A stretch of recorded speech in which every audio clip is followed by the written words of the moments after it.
A little glitter never hurt nobody. Oh, hello there. Guten Morgen. I'm getting ready because I have a special guest arriving to save the day. She is on her way because I am stranded here at a beach. There's been worse places that I've been stranded in this Bronco. Can I be a girl for 5 minutes and just some guy want to come fix this shit for me? I am over it. So I'm not really complaining about it, but a pretty big YouTuber's coming in to save the day. I'm a little nervous to meet her, but I'm very excited.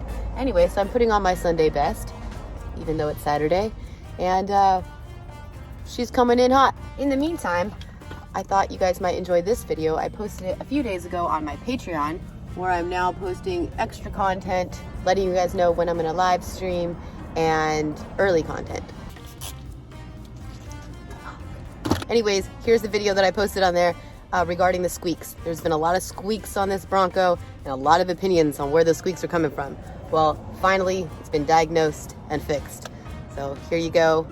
I hope you guys enjoy this video, and thanks so much for all the help diagnosing where these squeaks are coming from. Appreciate it, even though 90% of you were wrong.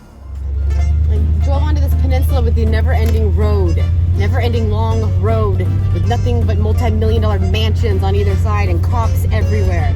So they're like, what are you doing? This squeaky-ass ghetto Bronco. I'm like, I'm just trying to film the sound, this squeaking sound.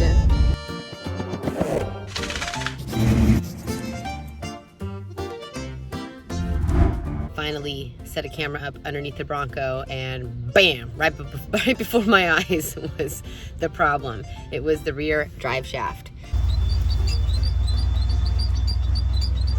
You can't just drive this Bronco into a shop and be like, hey, I got something squeaking, can you fix it? Call me in a few hours. Like, I have 3 dogs. I went and found a motel so that maybe I could drive this Bronco into a shop to figure out what the heck was going on.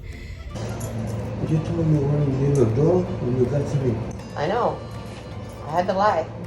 Sometimes you gotta do what you gotta do in this life. Okay. And they kicked me out within 2 days of finding out that I had 3 dogs. So it's challenging. Airbnbs don't take me, hotels don't take me, motels don't take me. Nobody wants me and my 3 dogs. So after spending 2 nights in this motel and trying to figure out where I was gonna take my Bronco to fix it, the owner that knew I had 3 dogs at this point decided he was very upset about it. And while we were talking, he tried to physically attack me. His son had to get him off, and the cops were called. So while that cop was there, he was telling me how I could change my U-joints on myself and that I shouldn't be so afraid to do it. Yeah. Bam. It's going to take you beating it out. It'll take you 2 days. 2 days, okay. Thank you, Officer Lopez, cool guy. So I ended up finding a shop that would let me use the space to try to attempt to change my U-joints on my own while my dogs run around.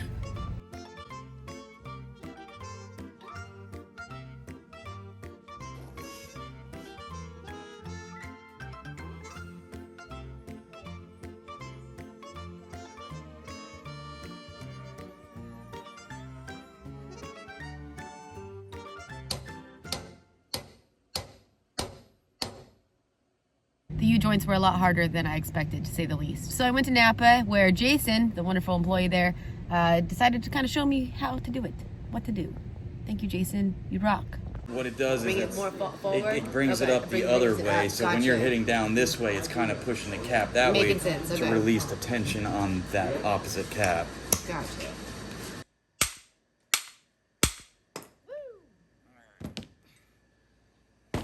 You regretting offering that help yet? You've done your good deed. Not too bad, but... So basically you press it into where you get it just below that groove. And that's where that little clip goes. And then that's where the clip will go. And then Okay. what I'll do is I'll do this side now. You want to definitely kind of like try to give it a whack, and that'll help loosen it up a little bit. Yeah, it will. It will take you, you know, pretty much. Can I buy this? You can have it. You can. Want that bolt too? Yeah, I'm gonna need this bolt. Whatever helps you, man. Start whacking away. You probably should put it as a bike. I have a bad wrist. This is not a good idea. I should have had a press there. I couldn't find a press. Can't believe I'm saying this, but I'm not gonna do that. It's my editing wrist, and so I don't know. I really am a type of person that likes to do things myself, and this would have been really fun to be like, hey, look what I did myself. But what won't be fun after is not being able to edit videos, and that is my sole income. So it'd be one thing if that wasn't, then I would just go for it and bear the pain. But it goes up my arm. If I knew what I was doing, I would just try to do it with my left hand. But since I don't, I'm just kind of like, okay, I feel really bummed out now. So anyway, so I had to give up on the project on my own. And then I started driving around without the rear drive shaft because I didn't have like a shop where I could keep the Bronco. I was just working on it for a few hours. Everyone was like, you're gonna break the vehicle, yada, yada, yada. It's gonna be squirrely. Somebody said you're going to lose a bunch of oil, which makes no sense. Somebody else said you're gonna lose all your transmission fluid and burn up your tranny. So a lot of fear was happening. All of a sudden, out of nowhere, David Wilkes, one of my longtime big fan subscribers, was fun. Army, baby. Yeah. The unstoppable army. Fuck yeah. It's like, hey, I'm driving through Florida. I've got a Bronco. Let me just take the drive shaft out of mine. I'll come install it on my way down to where I'm going. Well, no wonder why you were hauling ass. You're in this truck. I thought you were in like a semi. No. How are you? Good to see you. Thanks so much for coming. You're crazy. I am. This is Miles Davis. This is Boujii. Hey, babies. Digging your shirt. Can I put you on YouTube? Absolutely. Okay, cool. Oh, that looks like it fits. Oh, Boo Boo Bear. Buddy's stealing the show right now. Right? This is great. I can get used to this. What's that? I can get used to this. What's Just that? lay here and watch other people work. Work fascinates me. I could watch it for hours. Okay, so I thought I just pulled the sensor out and put the differential fluid on top. Oh no, because you unscrew it. Well, the problem is if you do that, you're going to overfill it. Oh no, that's what he said. And it's going to come out your axles and it's going to screw up your brakes. Oh, So- he said to overfill it. He was like, No, just that's wait till stupid. it's overfull, Okay. overflowing, and then you'll know that it's full. Oh God, no. All right, so here's where the flaw in that thought process is. This is your sensor for your ABS ring and your speedometer. When this fails, your speedometer starts to bounce. If you filled it up to here, that would fill your axle tubes full of oil, which they're not supposed to be full of oil. That's why this level's right here. So just enough oil gets onto your axles to lubricate the bearings. If you were to overfill it here, That's what I was gonna when this, yeah, this would be a bad thing. When oil expands or gets hot, it expands, and gear oil expands nearly 1.5 times its actual, size. So what it would be is if this was a full quart overfull, it would be like having 1.5 quarts overfilled. And Is the transmission shifting bad? no, but it goes clunk every time I shift. That's because of this. Oh yeah? Yeah, it's taking up the slack in the drive line.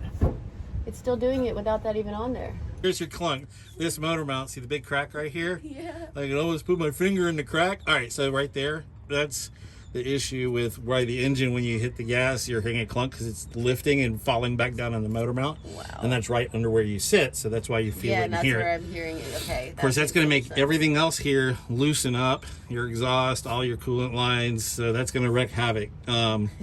Which is obvious. Yeah, yeah. And I tighten up all those little pan bolts because that's where it's Okay. leaking back here by the rear main seal. And then, of course, we got a little bit of coolant, so Yeah. there's a little drip, drip, drip, drip, drip. There's always been a coolant leak, but just let me know that I have coolant if I'm out. If I It's walk like a out Harley to with oil. if I walk out to my truck, there's nothing on the ground, then we got an issue. Buddy, while I'm doing truck repairs, is just sitting here eating treats. How many did you have, buddy? I'll give you 2, just in case you were a good boy and you didn't eat them, but I doubt it. Drive by and give me a couple, like 10 or 15 miles an hour. Okay. Thank you so much, David. I was feeling very defeated. Oh, it's so nice not having any squeaking. But the other one will come back. All right, even though I got one squeak taken care of, still have one more to deal with. And the popular vote on that is wheel bearing. It's been going